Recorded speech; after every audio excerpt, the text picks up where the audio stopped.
Hi guys, இன்றைக்கி பார்த்தீங்கன்னா அந்த குழந்தை தனியாக உக்காந்துருக்கு. எதனாலன்னு பார்த்தீங்கன்னா ஹீரோ வந்து கேட்குறாரு, ஏமா தனியாக அங்கே உட்காந்துருக்கேன்னு. எங்கள் அப்பா எதனால் இறந்தாரு அங்கிள் அப்படின்னு கேட்குறா. ஸோ இதுலேருந்து தான் அங்கே கதை வேகமாக தொடங்குது. ஹீரோ பார்த்தீங்கன்னா ப்ரெஸ் ரிப்போர்ட்டராக ஒர்க் பண்ணிகிட்ருக்காரு. ஸோ இறந்தவங்களோட ஃபோட்டோ பேப்பரில் அட்வர்டைஸ்மெண்ட் வர மாதிரி ஒர்க்லாம் பண்ணிகிட்ருக்காரு. சில திருமண வேலையும் பண்ணுறாரு.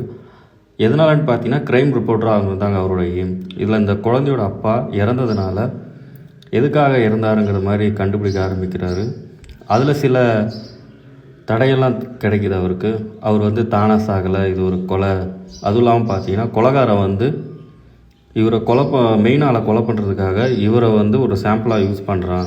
இந்தமாரி எல்லா கொலையும் அவன் பண்ணியிருக்காங்கிறது தான் கண்டுபிடிக்கிறாரு. இதுக்கப்புறம் படம் ரொம்ப ஸ்பீடாக போகுது. நெட்ஃப்ளிக்ஸில் இந்த படம் இருக்குது. மிருத்துன் விஜய்